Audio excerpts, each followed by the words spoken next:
Hello, and welcome to Glacier Peak's production of Radium Girls. I'm Jack Youngwood, reporting for the Newark Ledger. And I'm Nancy Jane Harlan, reporting for the New York Graphic, the Graphic's only girl reporter. Before we dive into this riveting tale of courage and justice, we have a few important announcements. First, please remember to turn off your cell phones. Remember, folks, it's the 1920s in our story, and those nifty gadgets didn't exist back then. And while we're on the subject of modern conveniences, please refrain from eating or drinking in the theater. We want to keep the space as pristine as a Radium watch dial. In case of an emergency, please note that the exits are located on both sides of the theater. Just follow the glow of the exit signs. Lastly, don't forget to visit our concession stand in the lobby during intermission. We've got treats that are sure to light up your night, safely, of course. Thank you for your attention, and enjoy the show.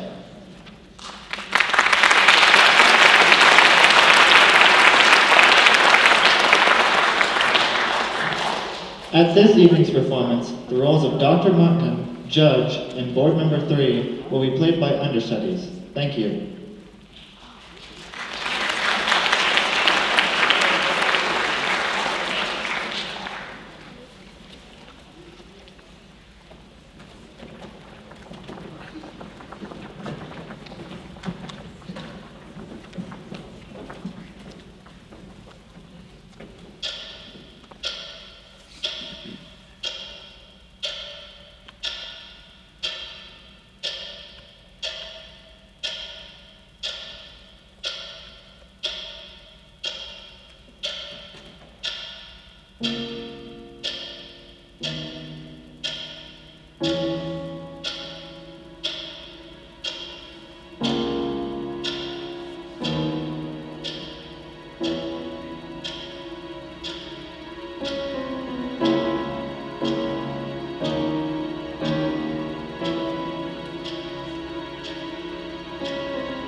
So much light, daylight, all the time. And on sunny days, it almost felt like you were sitting outside. It was that bright. And that surprised you, Grace? It was a factory. I thought it would be dark and dirty. Then why go to work there? I was 15. It was time I paid my own way. Pay your own way. What about school? Oh, I didn't miss it so much. The girls were all so nice and the work wasn't hard. It wasn't like factory work, really. It was more like art. Painting those dials, we were artists. I'm not really the one you should be talking to. Bonsi Shaki, he's the one you should talk to. Now, Arthur, you know he won't talk to us. It was his process. Tell me about that process, Arthur. You used a powder? We used powder. The girls mixed it with an adhesive to make the paints. And that business with the brushes, I didn't invent that. They were doing that when I started there. But you knew about it. We all knew about it, we didn't realize what it meant. Irene? In here. Irene, what are you doing? Amalia's working inspection today. Is that bad? Not for us. She's gonna be sitting in this room all day, by herself, in the dark, checking dials. Poor thing. Poor thing. So we're gonna give her a little surprise. Boo! Like the Cheshire Cat. Oh, but won't that make her mad? I'll let her get mad. That's half the fun. I don't want to make her mad. Oh, Grace, you have to be that way about everything. What way? Your teeth, Grace. Put them on your teeth. Ain't like Amalia don't deserve it. She paints more dials than any girl on the floor and can't be bothered to talk to nobody either.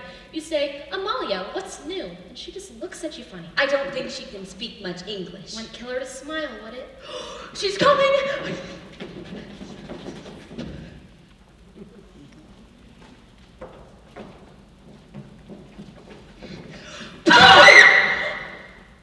Mrs. McNeil. Paint your faces! Have you gone off your mind? It was a joke. Just a joke? A joke like that can lose a girl her job. No, Mrs. McNeil. I'm sure that's not necessary. I don't tolerate no foolishness, Doctor. Yeah, very good. Foolishness we do not want. Do we, Mr. Reader? This is the inspection room. All the dials come here that are painted. And here are some of the girls who should be on the floor working. Girls.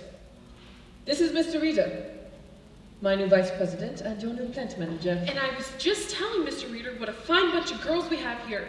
Now he must think I'm halfway out of my mind. Mr. Reader, perhaps you will have some words for the girls? Mrs. McNeil? Well, girls, this paint that you've been playing with, it's very expensive. You realize this?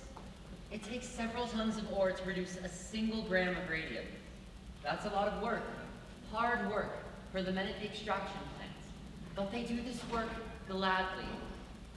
Do you understand why? Why they work so hard, what we are all working for. The war? That's right, the war. The dials you paint save lives, girls. Our boys in the field depend on them. To read them in the dark, no mistaking what they see. Otherwise, some of those boys may not be coming home. So girls, by playing around and not taking the work seriously, well, you're playing into the hands of the Kaiser. And we wouldn't want that, would we? No. So let's get back to work and leave the tomfoolery to home.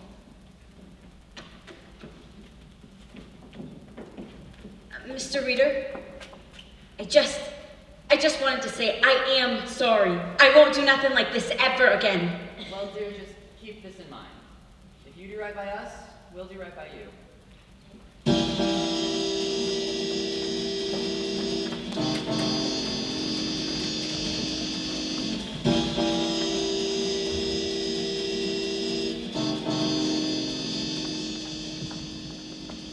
May 17th, 1921. Nancy Jane Harlan here for the New York Graphic, the New York Graphic's only girl reporter. Jack Youngwood reporting for the Newark Ledger, Newark's first source for news. Madame Marie Curie, eminent French scientist, embarks on a whistle-stop tour of the United States. First stop, New York City, where she's greeted by an enthusiastic crowd of well-wishers. The High Priestess of Science is headed for Washington to receive a gift of 1 gram of radium, valued at $100,000. Purchased for her by the members of the Marie Curie Radium Club, an association of 100,000 American Who women. each gave $1 to support humanitarian research with radium. Grace, over here. Irene, look, I got my certificate. Member, Marie Curie Radium Club. You gave $1? It's all for science. Science? What about my room and board? There she is. Welcome all, ladies and gentlemen of the press. Please limit your questions. Madame Curie is about to embark on an exhaustive tour of the country, and she's under strict doctor's orders to rest. Although, in the typical fashion of a scientist who can think only of her research, her life's work, she has refused to rest. Madame Curie, what will you do with the radium? What will you do with the radium? I will continue my experiments to find better methods for the treatment of the cancer. Is radium a cure for all cancer? Cure for the cancer? Yes, cure for the cancer. That is so. Radium has already cured all kinds of the cancer. But some doctors dispute that. Then they do not understand the method. There is no question. Radium will cure the cancer. Madame Curie! Madame Curie! How have you managed to devote yourself both to science and to your children? It has not been easy, but my daughters share my gratitude towards the American women in their interest in science and my work. I am most grateful. Madame Curie! Madame Curie! No more questions. Madame Curie is on a tight schedule. Mrs. Andrew Carnegie has sent a car that will escort Dr. Curie personally, as will I, to Washington, where President Harding will present the gift of 1 gram of radium.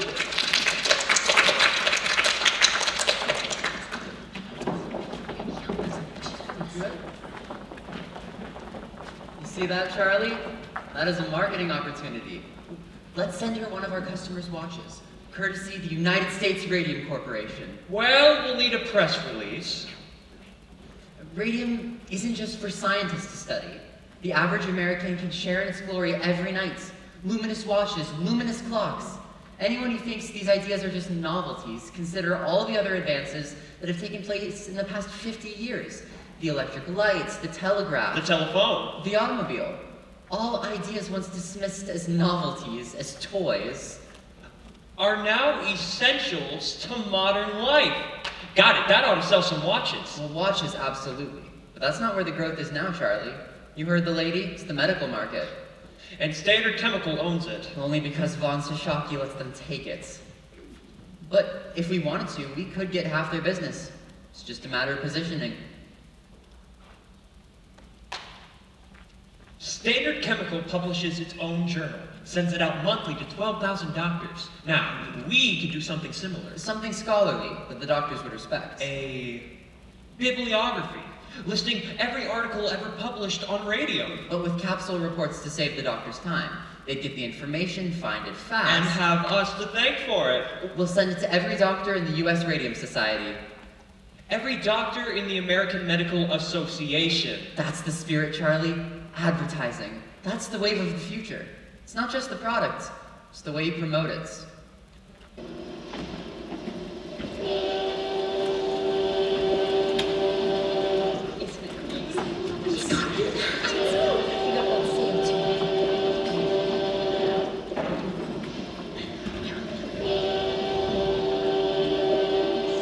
How was the funeral? Oh, Grace, you should have seen it. The church was filled with flowers, lilies, carnations, orchids. You know how Molly loved orchids. They weren't orchids. They were orchids, Irene. Flags. Orchids. I know an orchid when I see one. Purple orchids. Oh, and Grace, that smell. Oh, that smell. What was that smell? It was like Flowers? No, it was like heaven. I was gonna say it was like heaven. Like heaven. Catherine, it was just a funeral. You're making it out like it was some Valentino picture. It wasn't just a funeral, it was Amalia's. And it was beautiful. You should have seen it. The church looked like the botanical gardens. And the companies had a big spray of flowers too. Carnations. Mums. Yellow carnation. Those were mums. Well, it sounds like a nice service anyhow. Girls! The whistle's already gone. Now that I've received new instructions this day, we're going back to the old way of pointing brushes because we're losing too much paint on the cloth. But Mrs. McNeil... Yes, Grace? Something you wish to say? Dr. Von Sashaki told me not to do that.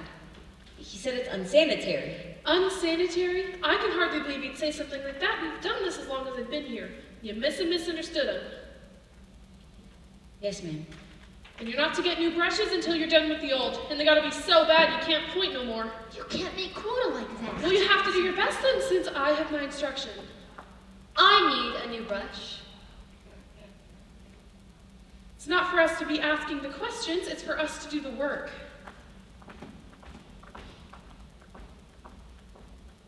I have my instructions, girls. I have my instructions. Here's an instruction for you, McNeil. Let some of the starch out of your corset. Was she at the service? McNeil? Are you kidding? You think she'd cross the street for her own mother? Most everyone else was, though. You was about the only girl from our floor who wasn't there. Oh, I wanted to come, but Ma was working and I had to watch a little. You could have brought her. All 7? Well, if it was me, I'd have tried to be there. And just lay off. She feels bad as it is. Hey, were many of the fellas there? Oh, yeah. Loads of fellows from downstairs. Mr. Roth from the front office. Dr. Von Sashaki was there, and Mr. Ritter. And he left early. So he was there all the same. Well, Grace, do you know that one fellow from Crystallizing? Oh, what's his name? The one with the red hair. He was there. Do you know who I mean? The tall fellow with the freckles. That's the one who snaps his fingers all the time. Oh, George. Jerry. I think it's George. It's Jerry. Jerry Mallon. He was the one who was always talking to Amalia in the day room. That's right. Oh, Grace. When the mass is over, he goes over to the coffin and he goes like this. Like this. He goes,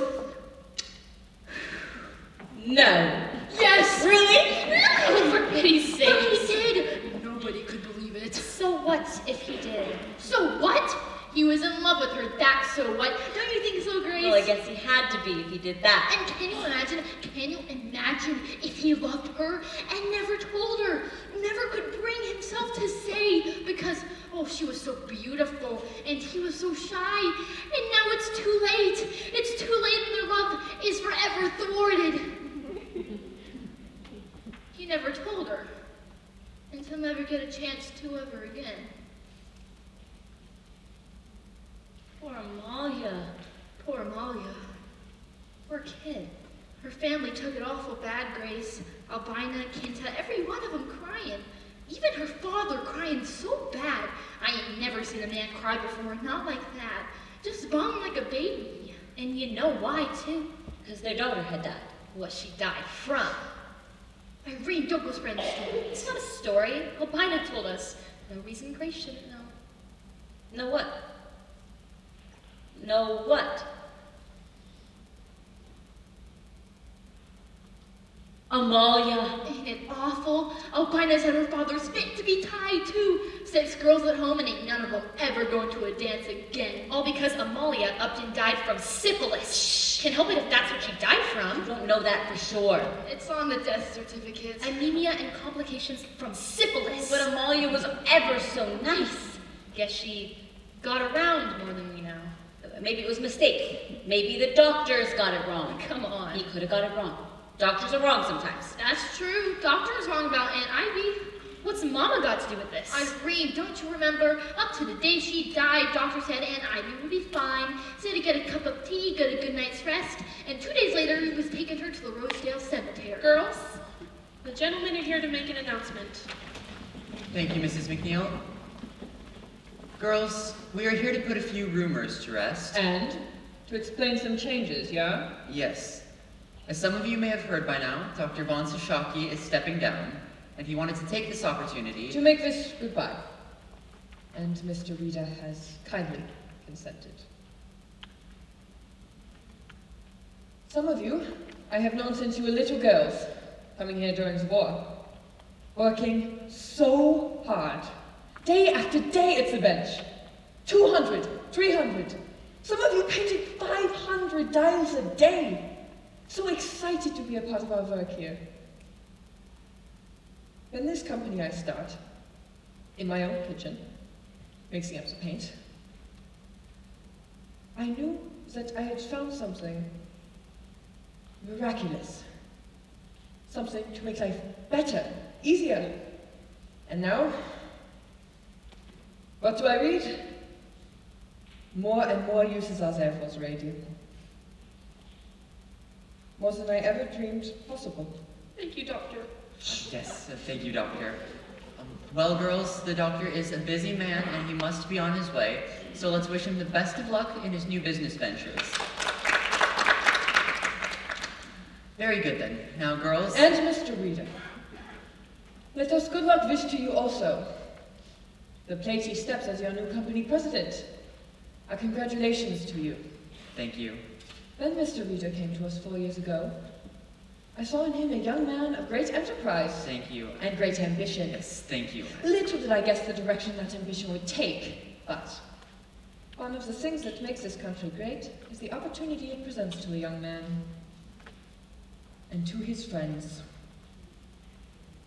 So, girls... And so, ladies, let us wish Mr. Reader the very best in the new direction he intends the company to take. New direction? Business slowdown in dial painting. No, Doctor. And business moving into the medical market. There's going to be lots of changes, yeah? What the doctor is referring to, some of our larger customers are setting up their own dial painting studios. Which means, there's work for our girls here. In the short run. Things may be slower here. However, the Waterbury Clock Company in Connecticut will need help setting up its new studio. We were intending to make the announcement next week, but we'll make it now. Mrs. McNeil? Well, we were planning on asking some of you girls to go on down there. The work is supervisory in nature, which means more pay. You had some girls in mind? Louise Conlon was one, Sarah Deutsch, Catherine Schaub, Lena McCarthy. I have the entire list downstairs all posted today. Fine. There you have it, girls. As we are all on the clock, we'll leave you to your work. Thank you, ladies. My best wishes to you. And that's back to work with you girls. You gonna do it, Catherine? You gonna take the job? Oh, it's you, Grace. Would you move to Connecticut? Oh, I don't know. I mean, that's awful far from home. Tommy would have a Oh, fit. God, it'd be fun. Would it be fun, Irene? Irene? Irene? Honey, are you all right? Huh? Yeah, why wouldn't I be all right? What? Your mouth is bleeding.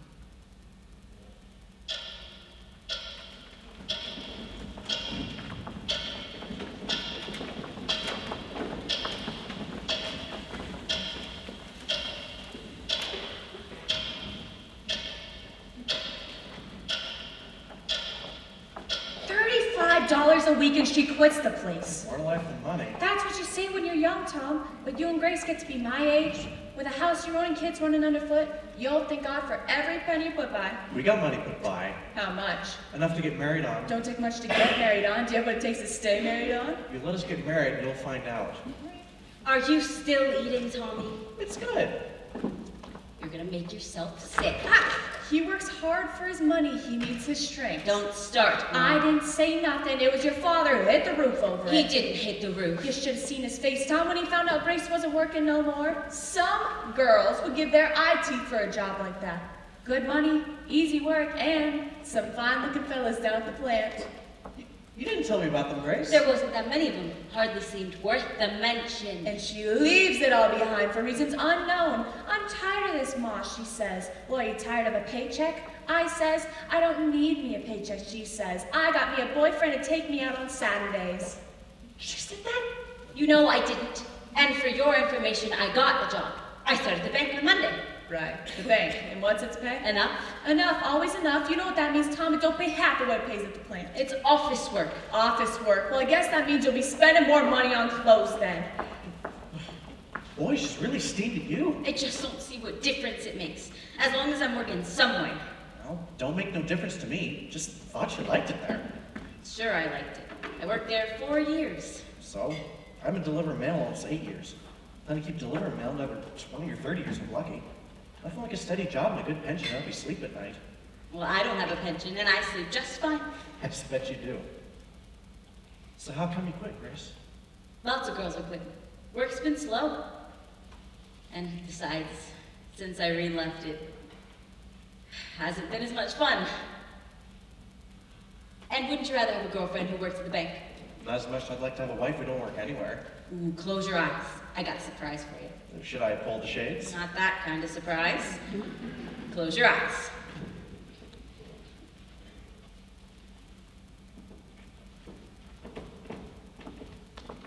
Now look. Wallpaper. For the baby's room. Baby's room? You won't kiss me when you're talking about babies? There's gonna be babies eventually, Tommy. Well, sure, Grace, but most girls, they get married before they decorate the nursery. Plan ahead for once. Pick one. They're both the same. No, they're not. This one has big flowers and that one has little flowers. So, pick one. Is this some kind of test? No, it's just wallpaper. It is some kind of test. Pick one, Tommy. That one. Really? The other one then. Which do you like, though? They're both nice. Wallpaper is wallpaper. This one's pretty, don't you think? That one then. But I want you to like it, too. If you like it, I'll like it. You gotta pick something you can stand to look at for 20 years, Tommy. Uh-huh. Same way you pick women. Uh-huh. Keep it up. You won't never get that kiss. All right. This one. Hands down. I like it, too. A nice neutral yellow goes with either a boy or a girl. And until the baby comes, we can use the room for other things. Like what? Like a painting studio, maybe. Painting studio, maybe. Didn't you get enough of painting at work? Not the kind I wanted to do, Tommy. I used to paint watercolors at school. And ever since I went to work, I don't have the time. What with watching the kids and helping Mom. Once we're married, I just want some time. Just a little time to myself, so as I can do watercolors. Or oils, maybe.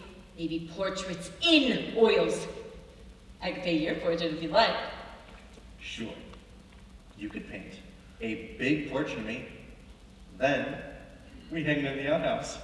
All of our friends will come by just so they can use the camera. Oh, the way you talk Oh, sometimes. Grace, you want to paint portraits? Paint portraits. I don't care. You say that now, but once we're married, you'll change your tune. Sure, I'll be whistling Dixie. When you come home some night, all worn out, some Christmas maybe, where every customer on your route has 3 times the mail, and some dog took after you, and some old lady kept you waiting on her stoop telling you all about her grandchildren, and you don't have the heart to tell her you can't talk. I know you. So you come home all late and cranky besides, hungry, wanting your dinner, and there I am. My easel set up in the kitchen, a drop cloth on the floor, my paint's all over the table. Oh, right, and your dinner, nowhere in sight. What will you say then? Well, it better be a portrait of your painting. I know what you'll say. Where's my dinner? That's what you'll say. Where's my dinner? Well, sure, Grace. I'd still admire the painting.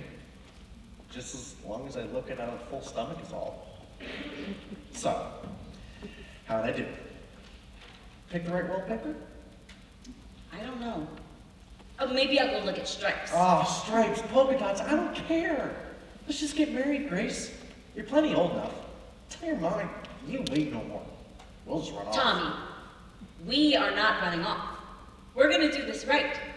A nice church wedding with flowers and music, and then a week by the seashore. Just us. And then we'll get set up in our own place. You'll see. It'll be worth the wait. Your mouth hurt you? Yeah, the dentist wants to pull another tooth. In the back this time. Well, what's a tooth?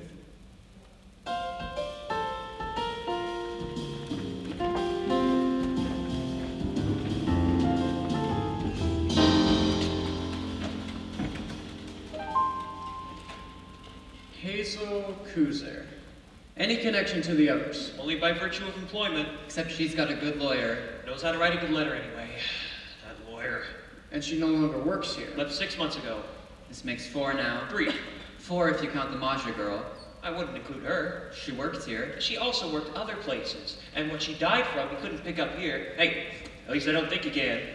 That's not funny, Charlie. Besides, it's just idle talk. Well, in my experience, there's usually something to the idle talk when it comes to girls like that. From a large family, wasn't she? Oh, Italians! Oh, the conditions they lived in. 10, 12 people to 3 rooms. It's a wonder they didn't all die from one infection or another.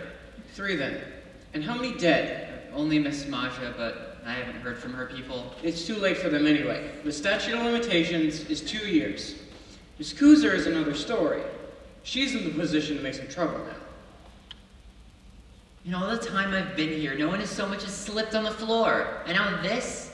We're talking about 4 girls out of how many hundreds we've employed?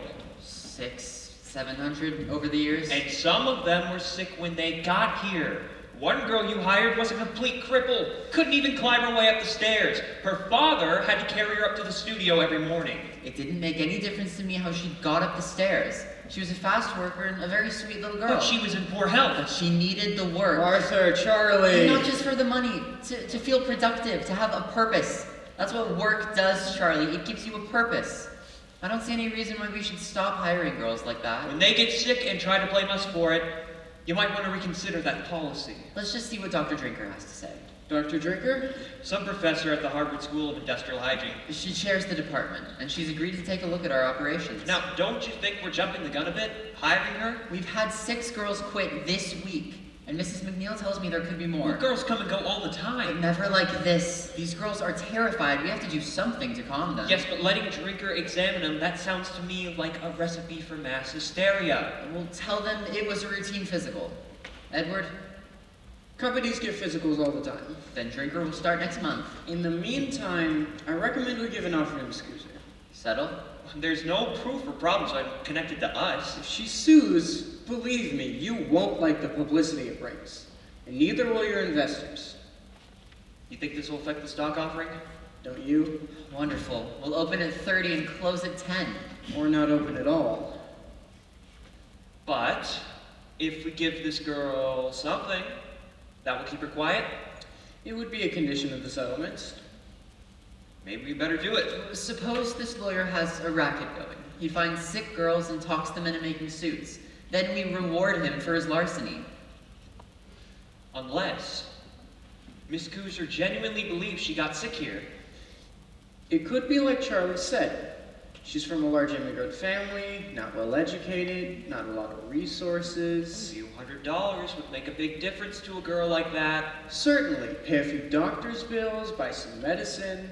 From the sound of that letter, I don't think the girl is long to live anyway. So it would be a gesture of decency then. Exactly. What do you think we should offer?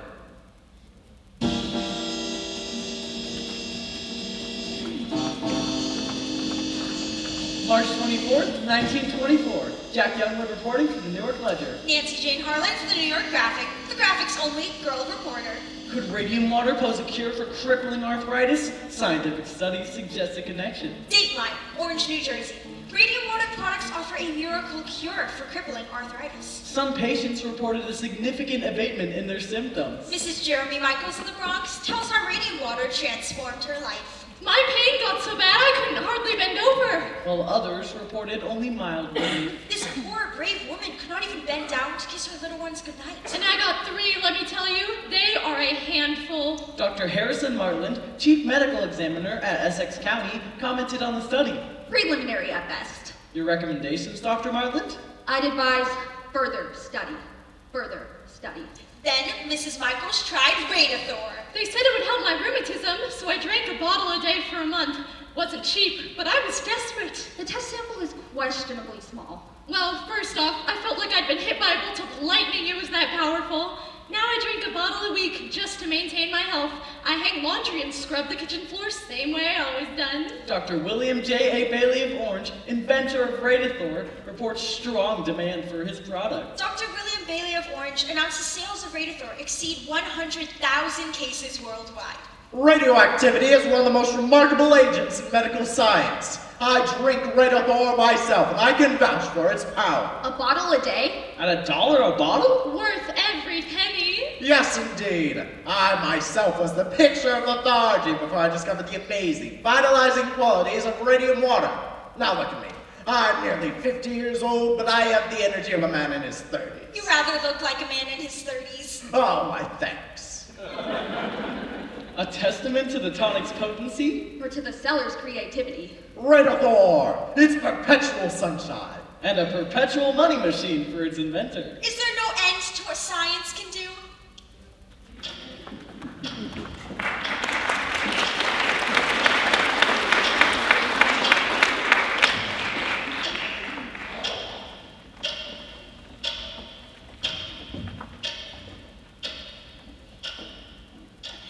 Maybe you should have made an appointment. Don't need no appointment. But this is a busy place, Catherine. If you don't have an appointment, maybe you should make one. I shouldn't need no appointment for this. I'm sorry, I didn't find anything on the shelf. I know it's under Rudolph. Rudolph? Irene Rudolph, the girl I'm asking about. Did she file a complaint? No, the dentist did. The dentist? Dr. Neff, Irene's dentist. He said she might have lost a jaw and that he'd complained to the health department about it. But when I asked him, he said he hadn't heard nothing, and it's been more than 6 months now. Lost your jaw, Yes. Catherine, it could have been like your doctor said, a blood infection. Yes, but how did she get it? That's the thing. Where was it from? Dirt. You get infections from dirt. From dirt? Her face puffed up like a pumpkin. Her jaw hurt so bad she couldn't eat nothing. You think you get something like that from a little dirt? You get it from phosphorus. They're telling everyone it's radium in that pink that's really phosphorus that makes it glow. Catherine, you can't really believe that. You saw her, Grace. Well, Catherine, if you, as you say, they didn't never let you work up there in the first place. Sure, they'd have shut the place down. Shut it down? Who's gonna shut it down? I don't know. The county. Honestly, Grace, you're such a ninny. Hey. How are they gonna shut it down if they don't even know about it? Ever think of that? Well, now, come on. It's all right, Tommy. What, she got no right to be talking to you that way. She's just upset. Upset? She's gone around the bend. She probably thinks we're dumping arsenic in the drinking water. Actually thinks we'll be using babies to stoke the furnace. Go ahead and laugh.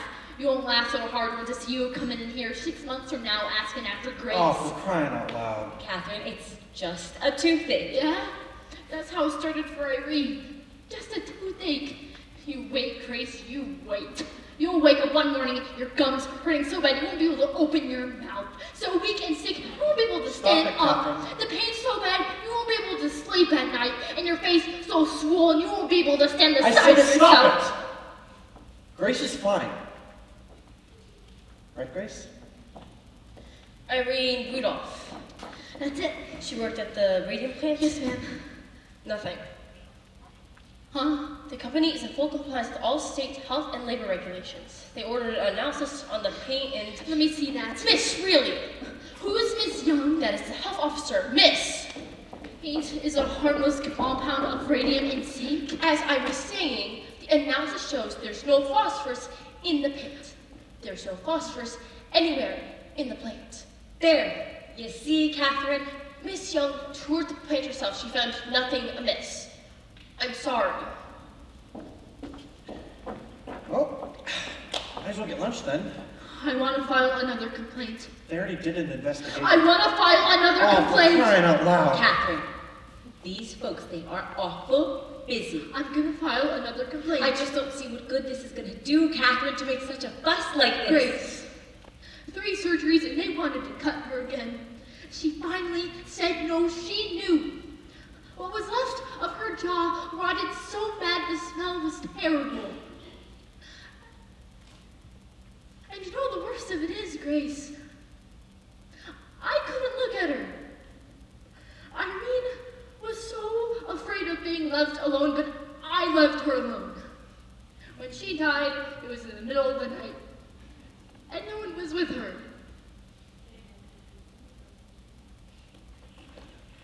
Excuse me? Excuse me? I'm sorry, but can we have another form? My friend would like to file another complaint. Is the girl still sick? No. She died.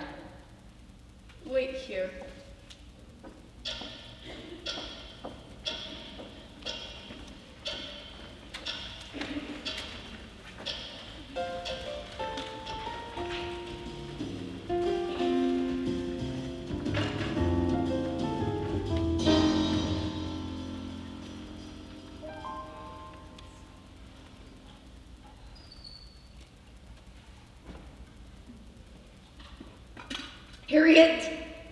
Harriet, you'll come down from that tree at once. I'm waiting for Papa. Fine. When he gets here, I'll send him up after you. There he is, Papa! Harriet, come down at once. Papa, I can see clear to the church.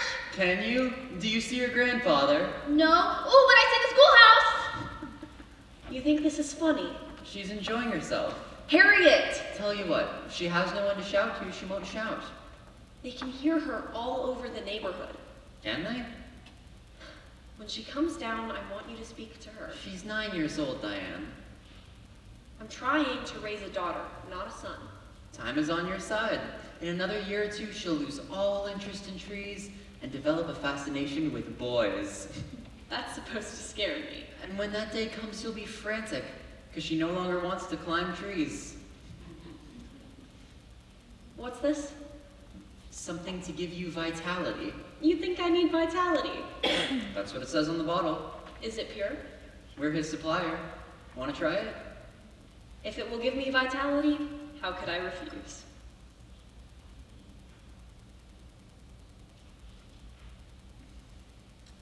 Your father came by to see me today. Another hard luck case. 4 children at home, all under the age of 6.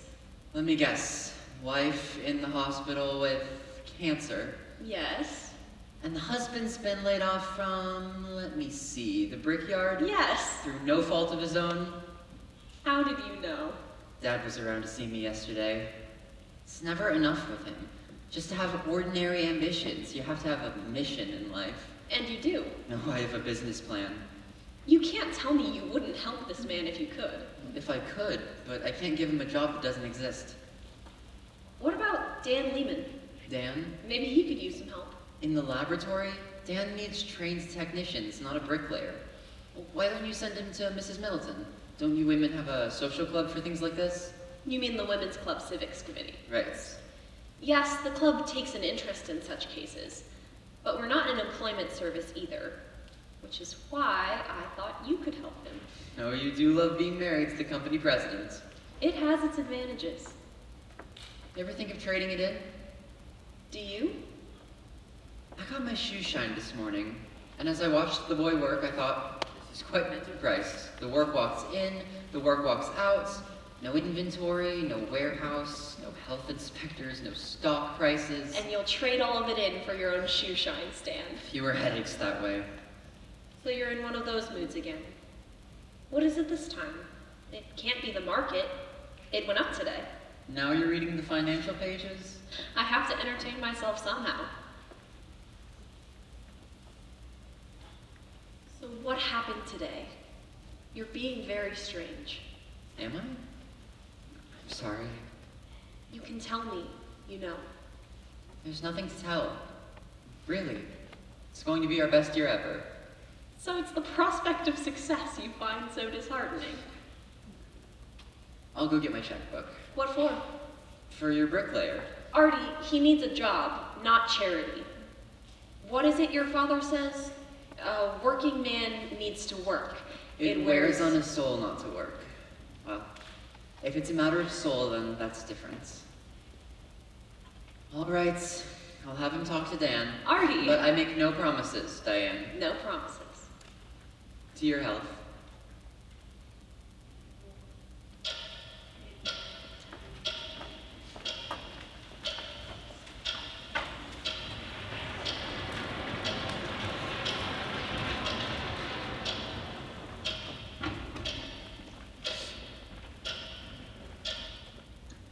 How long have you had this drainage?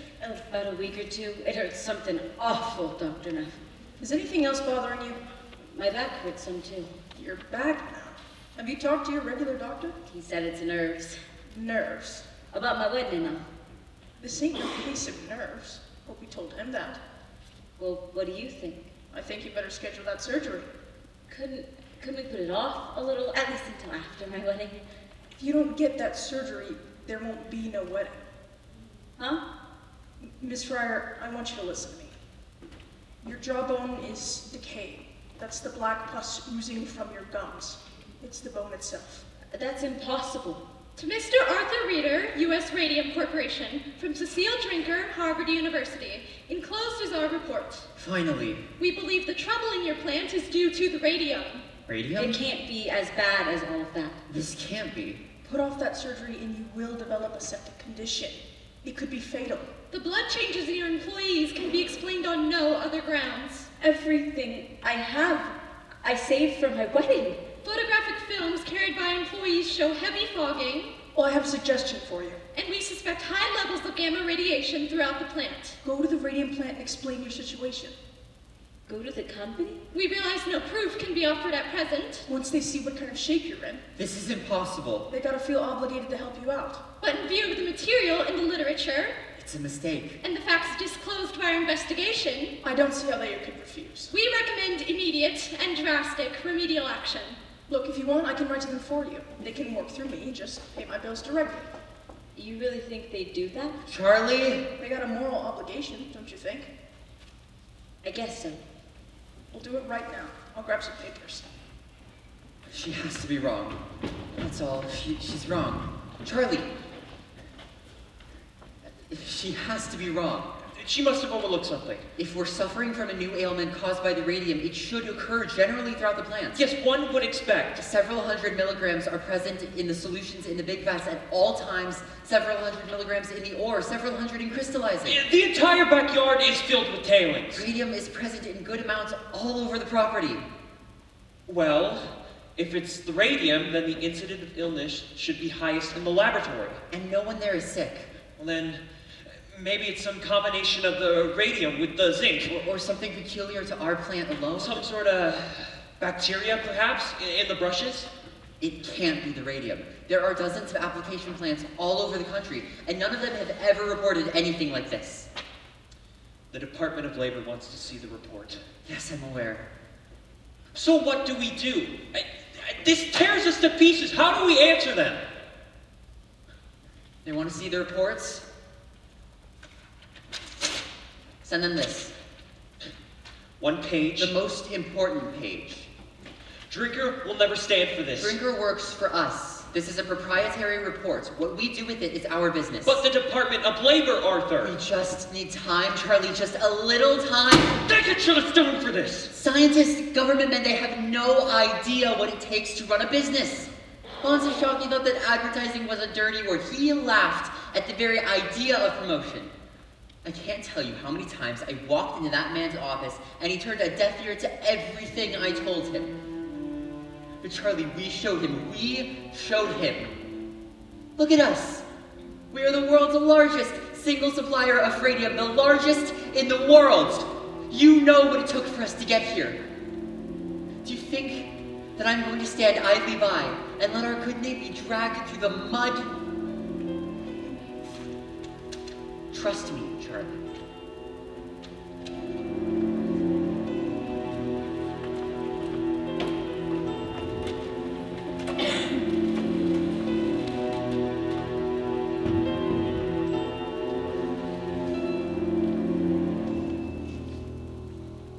Dr. Flynn, it's awful nice of you to come all this way.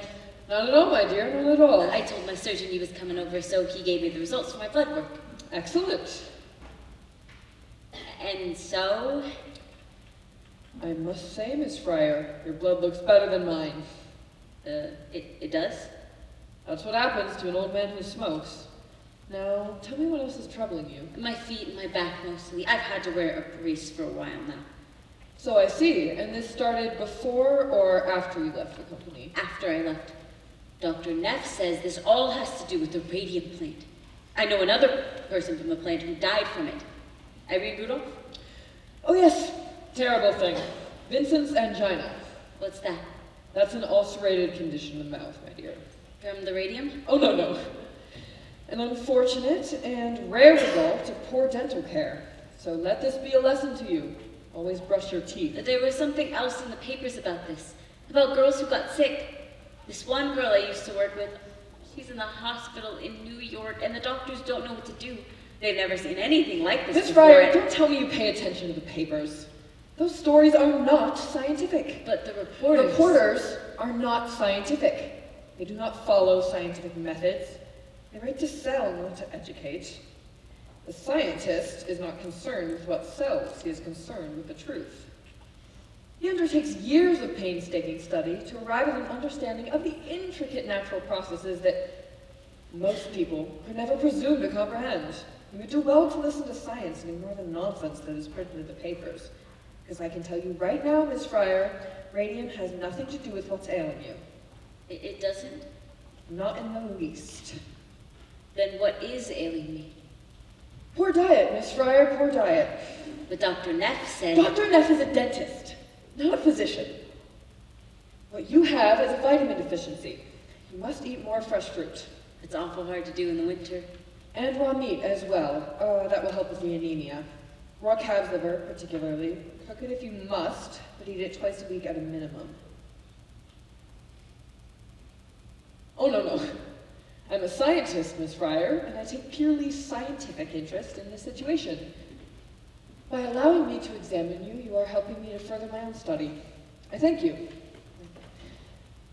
Call me anytime, day or night. All right, Dr. Flynn, I will. Thank you.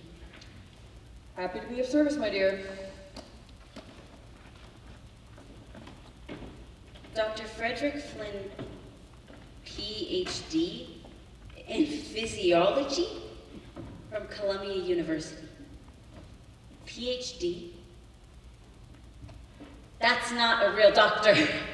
My findings, Mr. Reader? He's seen about half a dozen girls used to work at the plant. Word I hear, he's working for the company.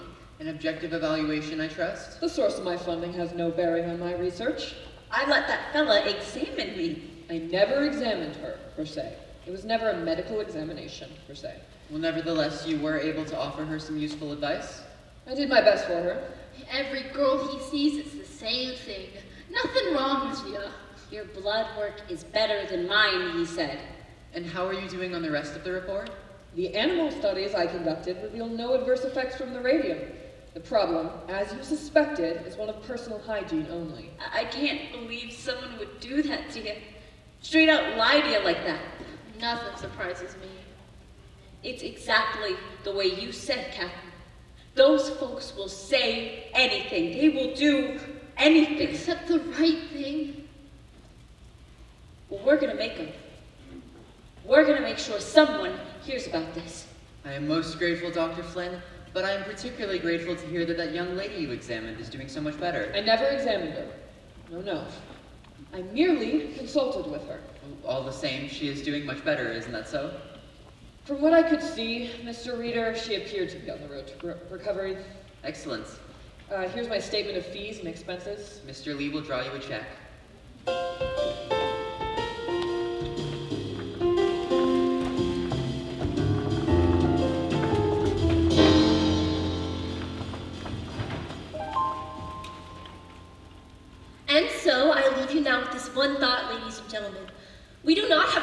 injustice. We can use our powers as consumers to influence the practices of those who wish to profit from our patronage. Thank you. Thank you, Miss Wiley, and thanks to the New Jersey Consumers League for another job well done. This concludes our program for the evening. I don't think we have time for questions, but we hope you will join us next door for some light refreshments. You want anything? My throat's a little dry.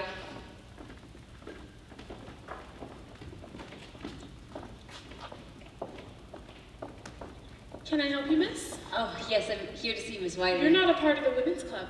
No, ma'am, but... Are you a guest of a member? No, ma'am, but I'm Miss sure Wiley... Miss Wiley would love to see you during her regular business hours. I'm not leaving here until I see Miss Wiley. It's all right, Miss Middleton. It's fine. You must be Miss Fryer. Yes, ma'am. Miss Young at the health department said I should see you. I know I should have stopped by your office, but I've missed a lot of work lately, and I didn't want to miss any more. No need to apologize. I've been meaning to call on you myself. Please, sit down. Thank you. Me and Catherine, we wrote to the company about our troubles, but we never heard nothing back. So then we went to see a couple lawyers, but they all said there was nothing they could do about it because it's been so long since we left the radium plant. Something about, the law not allowing it. The statute of limitations. Oh, right. This one lawyer, though, he said he'd try to sue anyhow, but he wants $1,000 up front.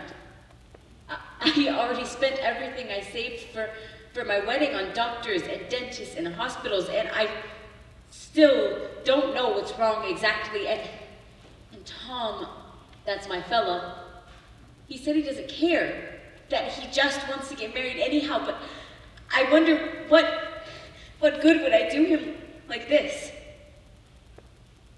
Miss Wiley, if I could just get some compensation, I could settle my debts, and then maybe I wouldn't feel like I was saddling Tom with such a burden. Oh my, I'm so sorry to rattle on at you about all this. I'm tired of being stepped on. I don't blame you. Miss Young at the health department said the Consumers League has a clout. I'd like to think so. We've certainly had our share of successes. So can you help us? Tell me, Miss Fryer, just how far are you willing to go with this? Ma'am? Suppose I do find a lawyer to take your case. Someone willing to take it on a contingency. You wouldn't have to pay him unless you won. Would you be willing to sue? I want my compensation. Of course you do. Now, suppose the company says, here's some money for you, Miss Fryer. Only you are to say nothing about what we've agreed upon. You are to say nothing about how you got sick. Keep it quiet, you mean? Yes. That doesn't seem right. It isn't right, but that's what they'll do. They'll try to buy your silence. Is it for sale, Miss Fryer? No, ma'am, it isn't. Good. So you will help us then? I think I can help you, if you're willing to take some chances. Chances? Miss Fryer, if you would be willing to set aside your own need, just for a moment, we can put a stop to that company. We can stop them dead in their tracks. Well, what do I have to do? We start by putting you on page 1. Page 1? You want to put Grace in the newspaper? Not just one newspaper, many, many newspapers. Hey, is that really necessary? All we want is our compensation. Let her finish.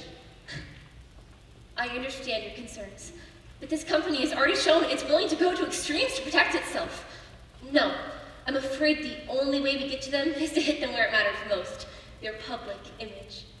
When every newspaper in America tells your story, how you suffered, how you were sorely treated, how the company denied all responsibility, believe me, Miss Fryer, when that happens, Arthur Reeder will come to the table with his hat in his hands. All right, Miss Wiley. I know it's a little frightening. It's okay. Right now, I'm more angry than I am scared. Good. You hold on to that anger, Miss Fryer. You're going to need it. Only, be sure no one else sees it. Ma'am? Public sympathy, Miss Fryer. That is our strongest weapon. And the public doesn't have much sympathy for an angry woman.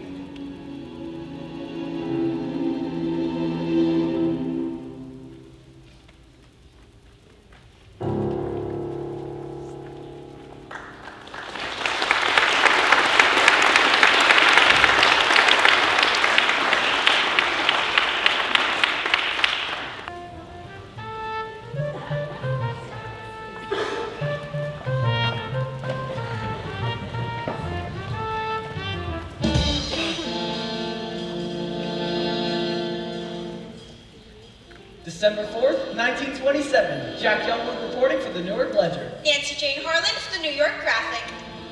On the strange case of the Radium Girls. Who claim they were poisoned at the hands of their employer. And now seek their day in court. $250,000? That's the price tag on their suffering. $250,000? You ask me, it's all a sham. What do you mean? Those girls are very sick. Sick of working, sir.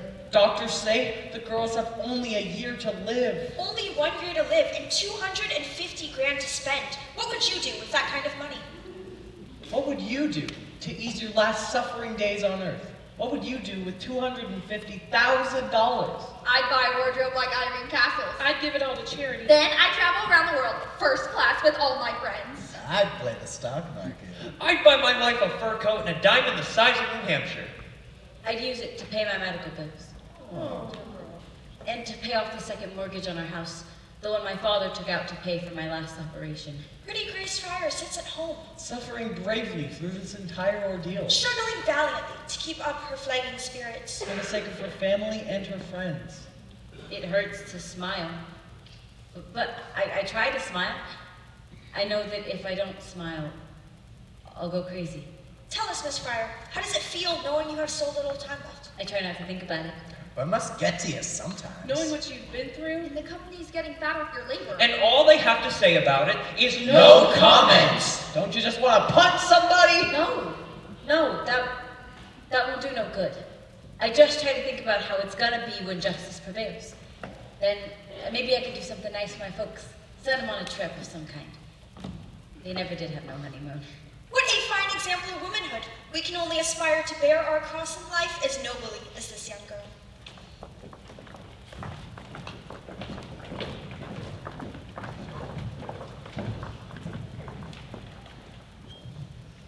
Mr. Barry, I must object to this kind of histrionics. I had nothing to do with that, Mr. Markley. I've been in this game a long time, Mr. Barry. And when I see a story like this move over the wires, I am not so naive to believe that a plaintiff's attorney had nothing to do with it. What's your proposal, Mr. Markley? $1,500 for each girl. $1,500? That's not even a year's wages. We believe it's very generous, considering your case won't survive the statute of limitations. This is a case in equity, sir. The Chancery Court will come to a different conclusion. The Chancery Court can't rewrite the law, and the law is clear.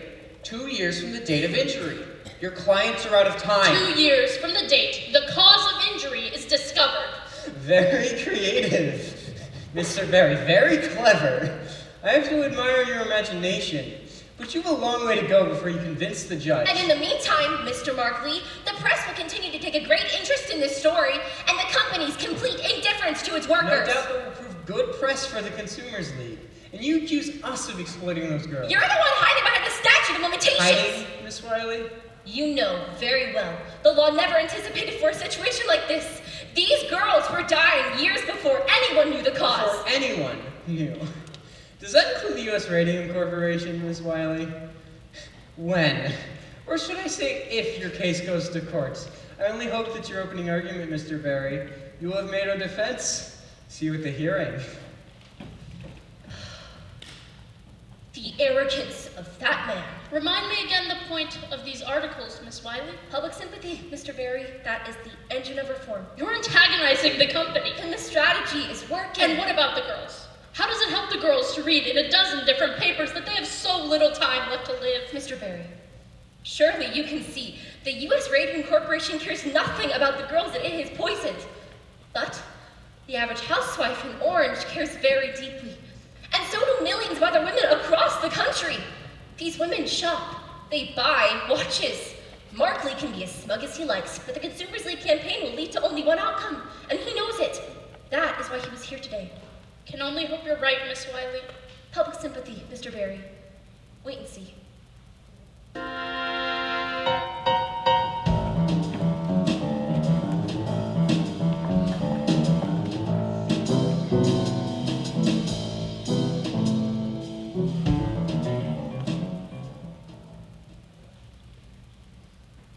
Dear Miss Shaw, I've read of your sad story in the Boston Globe, and I am so sorry for your plight. It seems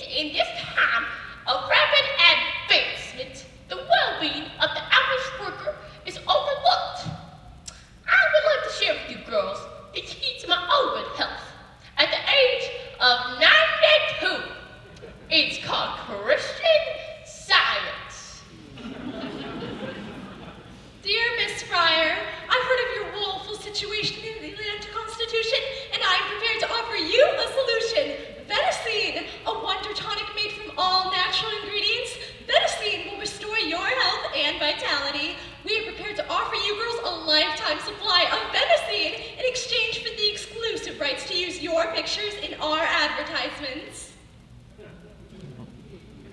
Dear girl, I read about you in the Billings Gazette. I raised 100 head of cattle up here and do very well by myself. I've always longed for a companion, and I'm well equipped to offer you a comfortable home in your final moments. A girl like you has suffered so much. Don't you think you deserve a few fleeting hours of happiness? Sincerely, your admirer, Leonard F. Watkins. P.S. Enclosed is my picture.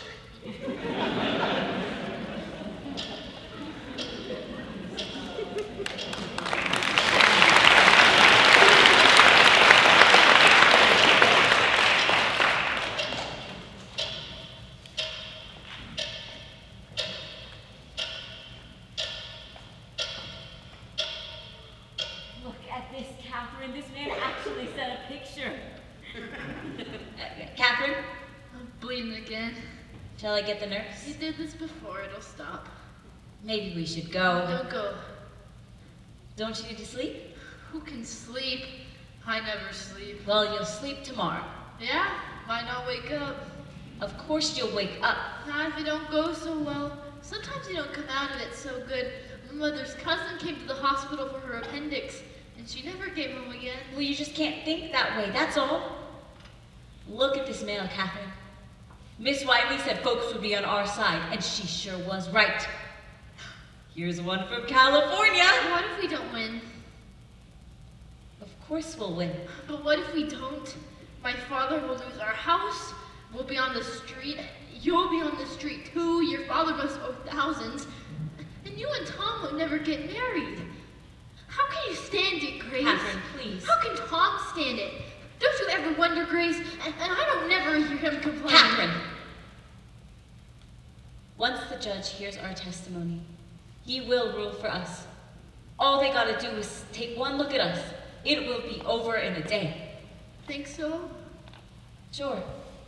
Once they see what kind of shape we're in, we'd be awful hard to ignore, don't you think? That'd be something then, won't it? To see Mr. Reader's face when we go up on the stand. Now, you want to read some more mail? Didn't have no vanilla, so I got some chocolate. Took you long enough. Don't get on me. And 6 people stopped me on the way here. All of them reporters, and all of them asking after you. Waiting for me to die. No one is waiting for you to die. It's true, one of them called my mother asking if I had died. When she said no, he sounded disappointed. Try some of this.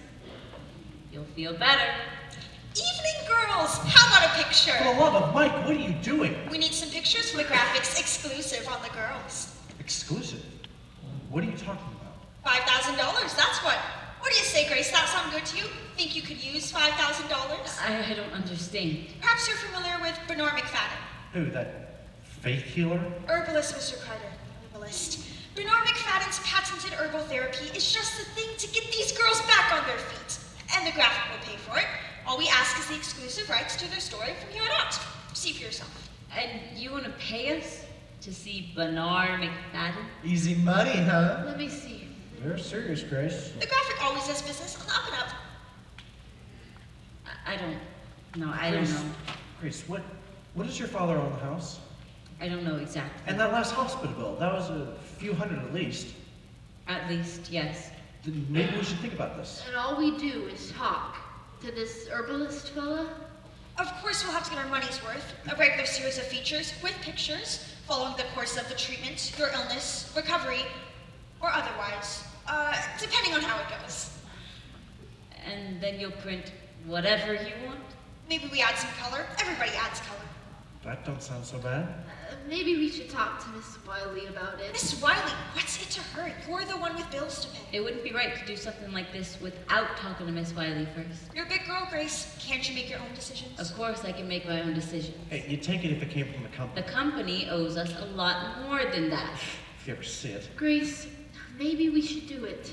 It just doesn't feel right, Catherine. Well, Grace, you're gonna talk to them reporters anyway. Why not get something out of it? He's right, you know. Why give your story away when people are crazy to read it? Believe me, you girls could cash in big. The day we ran the feature on you, bang! Sold out every copy at every newsstand. Everybody can sympathize with the plight of some poor, sick girl facing certain death with no hope of fulfillment in motherhood. I'd like for you to go now. My friend is very sick and she needs her rest. Grace, maybe we should think about this. Just think it over. I understand you're worried about what people will say. But hey, you gotta think about your own interests here. There's no reason you shouldn't get something out of all of this. Look out for number one, that's the way. Everyone else is out to get what they can, for sure. Why should you sit back and keep your nose clean when everyone else is up to their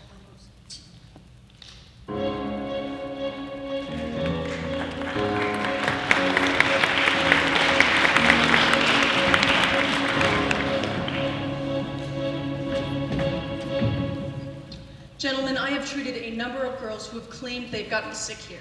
One of the girls, her jaw had rotted so bad, I was able to remove the bone by simply lifting it from her mouth, as you can see. That's all right, Dr. Neff, you can put that away. Maybe you'd rather look at it on an x-ray. This was an expensive case to treat, and I never did get no compensation.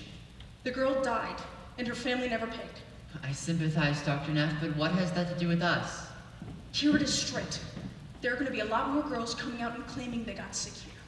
So maybe we can do business. I scratch your back, you scratch mine, that sort of thing. I'm not following you. Say you were to give me a list of the girls who worked here. I'd see to it that there were no more lawsuits. You think you could cure them? Put out a cure? No, I'm saying I scratch your back, you scratch mine. How so, Dr. Neff? I'd examine the girls for radium necrosis. Then I'd come up with a favorable diagnosis for you. Pyorrhea, say, or something else. Quite a few of the cases would die a natural death anyways, and the rest we can put off for a while until the statute of limitations kicks in, and it's too late to sue. You'll persuade them they have got a case against the company. Exactly. And if it did come to court, I could testify that it was some other problem. And it'd be a strong testimony coming from the dentist who treated them. What makes you so sure these girls will come to you? They'll come to me quick if I don't charge them nothing. Because we'd be paying you. Exactly right. We understand each other, Mr. Reader. Exactly what are you asking for, Dr. Neff? I need $10,000 for my trouble so far and for every girl I'd agree to see from here on out. $2 for every visit, plus expenses for the x-rays. I'm suggesting a gentleman's agreement here. Better off if it's not in writing. No. All right, we'll put it in writing. We'll do nothing of the kind. Your proposal is immoral and will have nothing to do with it. Immoral? You are a fine one to be talking about morals. Mr. Lee. When you've got your own hired guns ready to testify? Those are expert witnesses. Expert witnesses? Paid lackeys is more like it. And none of them have got the dirt I've got. If you're smart, you'll play ball with me. Believe me. There are plenty of other folks interested in the information. You're threatening me? Just a business proposition, Mr. Reader. Just looking out for my interests the same way you look out for yours. Mr. Lee, see Dr. Neff to the door. All right. You don't want to play ball, fine. But believe me, when this all shakes out, it won't be me holding the short end of the stick. Gentlemen, I want you all to make statements on what happened this morning. Send them to the State Dental Society, then Dr. Neff will see who's playing ball and who isn't. An excellent idea. I don't know. Maybe we shouldn't be so quick to dismiss Neff's offer. What do you mean? We're in a very bad situation here, Mr. Reader. Mr. Lee says we're having trouble getting girls to work here. Yes, and we've lost some contracts because of it. And it's going to get worse. The papers are full of stories about those girls. Making them out to be saints. And what defense can we put out? Except to say we'll try our case in court. And in the court of public opinion, we've already lost. Perhaps we should reconsider. It certainly wouldn't hurt to have testimony from a dentist who treated those girls. I agree. We should retain him. He could be very helpful. Retain him as what? An extortionist? As an expert, like Dr. Flynn. Dr. Flynn is a highly respected professor at Columbia University. Neff is a neighborhood dentist. But Dr. Flynn treated some of those girls, didn't he? He didn't treat them, he consulted with them. He dispensed medical advice, Arthur. It wasn't medical advice. It was an expert's opinion, a scientific opinion. How about this? We retain Neff, but we don't put him on the stand, just to keep him from testifying for the girls. That's the most important thing. Yes, I agree. That's the most important thing. What do you say to that, Mr. Reader? Mr. Reader. Mr. Reader. Edward, we can't possibly do this. We can't get into bed with a man like Neff. Arthur's right. We can't do business with Neff. He could hurt us. We have to take steps. Neff has already given us all that we need. New evidence, gentlemen. This is grounds for postponement.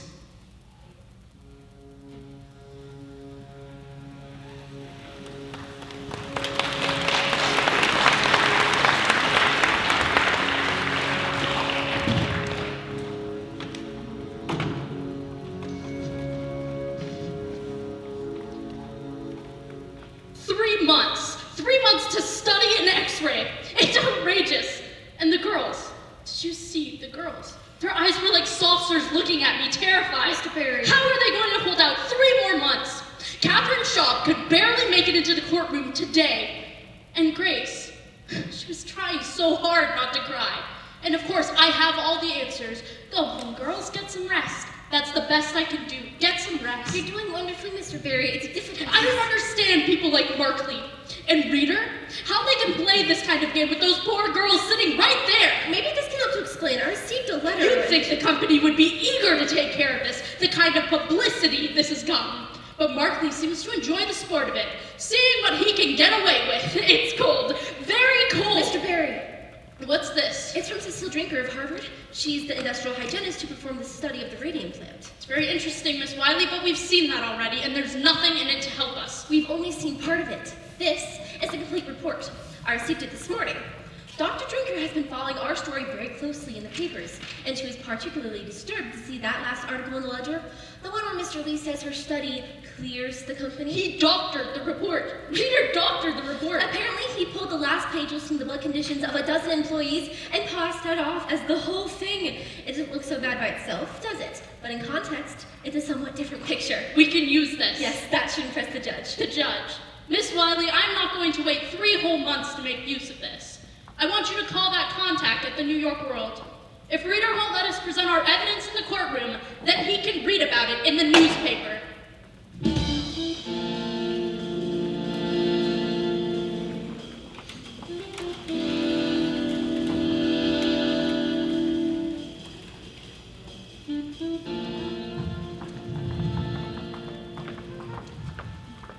January 12th, 1928. Jack Youngwood here for the Newark Ledger. Nancy Jane Harlan for the graphic.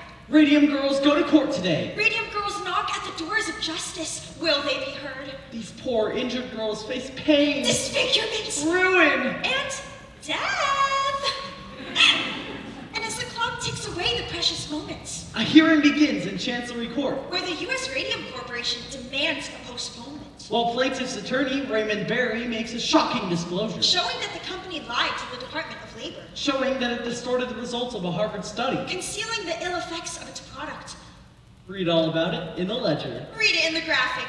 We care because you care.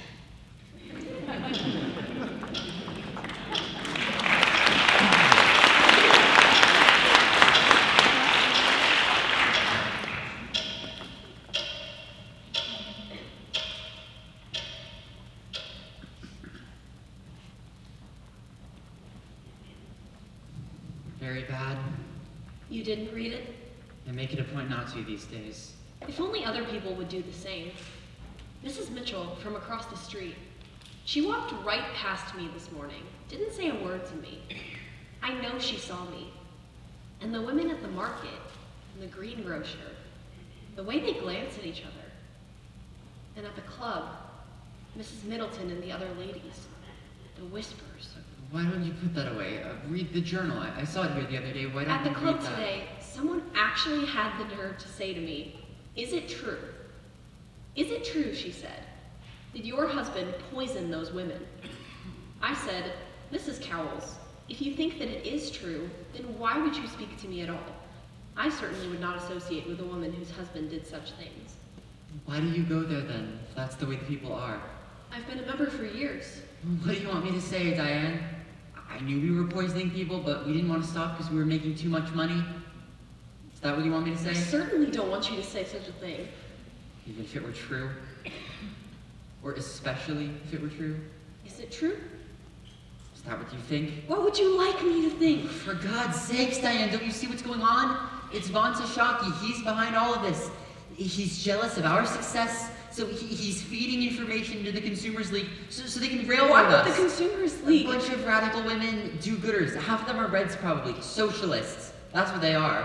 Same thing with that club you belong to. What? You women think you can go around and fix the world's problems while your I husbands can't. go out and I'm make sorry. a living. You're going to quit that club. Quit the club? And stop talking to that idiot Mrs. Middleton. She You're doesn't not know making any anything. sense. None of those women know anything. You don't know anything. Did you lie to the Department of Labor? What? did you lie? I didn't lie. I didn't agree with Drinker's Arthur! results. I have a fiduciary duty to the company. Listen to this. Diane, I have documents. I have articles. People with tumors the size of baseballs. Radium therapy and the tumors disappear. Diane. I'm tired. I'm going We upstairs. save lives. We make lives better. Mild radium therapy invigorates. You can't possibly think that I'm a liar, Diane. You can't honestly think that I would set out to poison people, can you? Diane. No. Do you think that I would ever do anything to hurt you? Or to hurt Harriet? Certainly not. Then 13 girls have died. People die every day. The newspapers are full of death notices. Young, old, infant children, younger than Harriet, die every day. But they worked for you. They also worked other places, Diane. I have a report from Columbia University, an expert in industrial hygiene just like Drinker, who says there's no connection between our plants and those illnesses. Would you like to see the report? Then what could the cause be? I don't know, Diane. I really don't know. I've done everything I can to find out, but no one knows. Please say you believe me. If you don't believe me, there's no point to anything. Artie. Do you remember what you said to me the day I told my father that I wasn't going into the ministry? You can do as much good in a boardroom as you can in a church. You remember? You think I would forget? I was such a scared kid, and he was an icon. If it weren't for you, I don't think I could have stood up to him. I'm sure you would have, Artie. I know you would have. And ever since then, he's been looking for signs that my soul is lost. You don't think that, do you? That my soul is lost? You're a good man, Artie. We save lives, Diane. You save lives. It's all for you. You know that, don't you? Everything I do. It always has been. I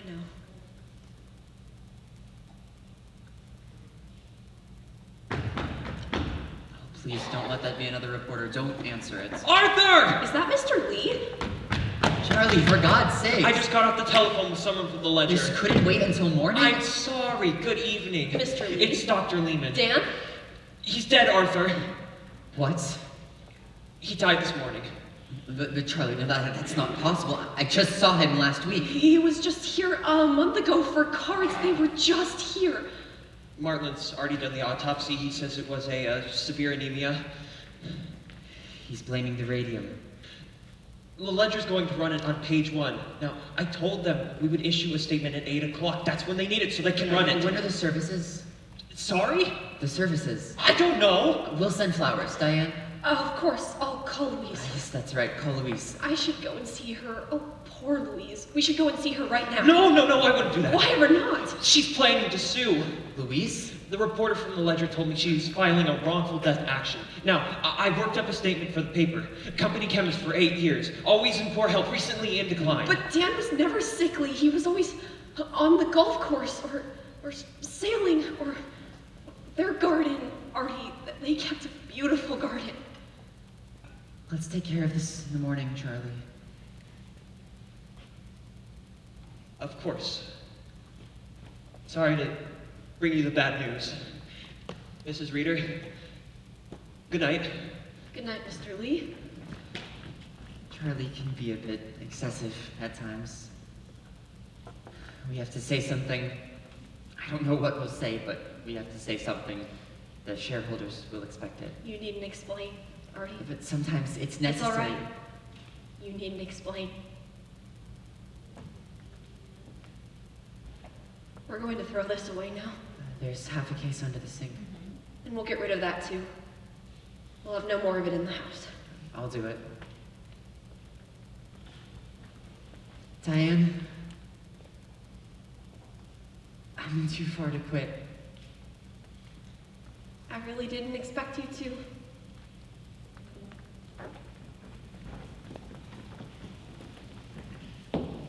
February 21st, 1928, to Mr. Raymond Berry, from Harrison Martlet, medical examiner, Essex County. We have examined the remains of the deceased Amalia Maja. Our study reveals the following. Radioactive substances have been found in large quantities in the lower jaw, the upper jaw, and lumbar vertebrae. No evidence of syphilis was found. Body is radioactive. Bones of dead girl kick off gamma ray. Catherine Wiley of Consumers League declares new evidence shows company lied. Dr. Joseph Neff, a Newark dentist who treated Amalia, has turned over portions of the jawbone that he removed from her mouth. This x-ray shows that the jawbone is radioactive 5 years after the girl died. Will this make your case? Will this force a settlement? Make our case? No. This gentleman will make our case. Last night, in a graphic exclusive, the founder of the U.S. Radium Corporation broke his long silence with this shocking announcement. Radium is one of the most dangerous substances known to man. Dr. Von-Tashaki, is it true you assisted with the autopsy? Yeah. And given my expertise in radium extraction, I was able to determine Miss Maja absorbed enough radium to kill 10 people. Doctor, what does this say for mild radium therapy? Are you now advising against it? Radium is responsible for the death of these poor girls. It should be considered the most dangerous substance. Do you agree with the doctor's prognosis that the Radium Girls have only a year to live? From what I've seen, they'll be lucky to last that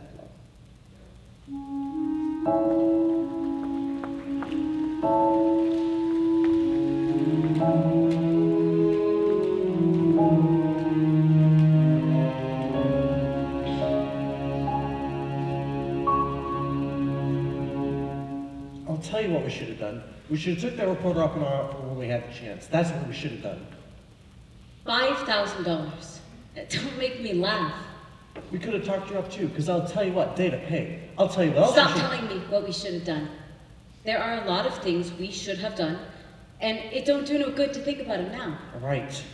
Keep your shirt on. What do you think? The red or the blue? So what's Barry say?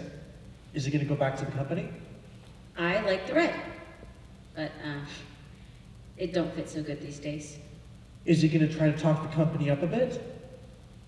Miss Wiley thinks another interview will do the trick. So I say, what's one more, you know? Well, that's worth a try, don't you think? What if they came up with 5,000? Would you take it then? Let them come up. I'm not caving in. It's called a settlement. A settlement. That's just a way for them to hide. Let them hide. Then they win. So they win. They're gonna win anyway. Nice, you got so much confidence in Grace, for crying out loud, you got one lawyer working for nothing up against 6 other lawyers who are all getting a bundle. You think you got a chance? Do you want to know what I found out today? They put lead Oh my screens in the God. laboratories for the technicians. Did they give us lead screens? What do you think? 100 girls in a room and they're going to spend that kind of money on Grace. us? And they want to keep it all quiet. Miss Wiley What are says you that they're going doing to here? close down here and move across Grace. the river to New York to open up Grace. another factory like nothing What are we ever doing here? happened.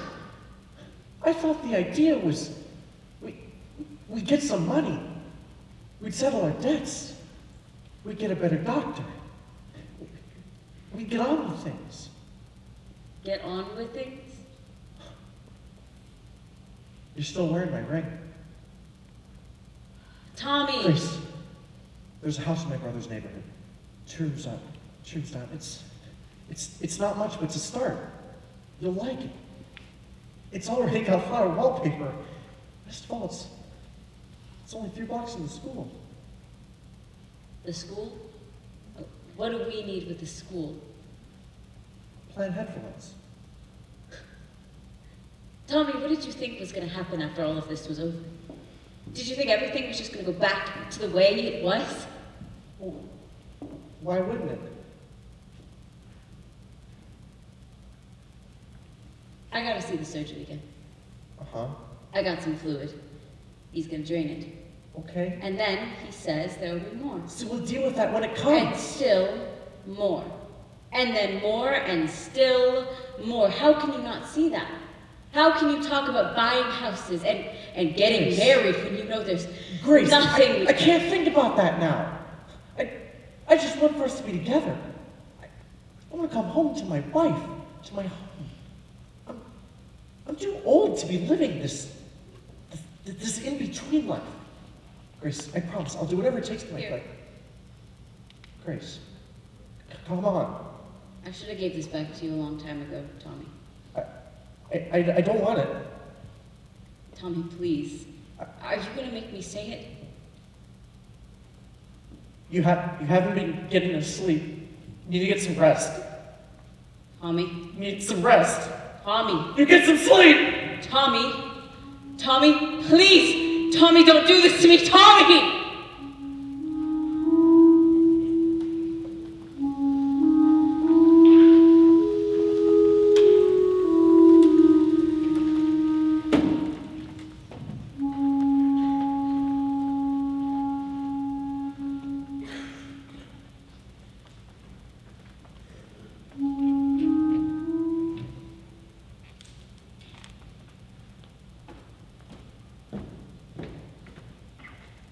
Arthur?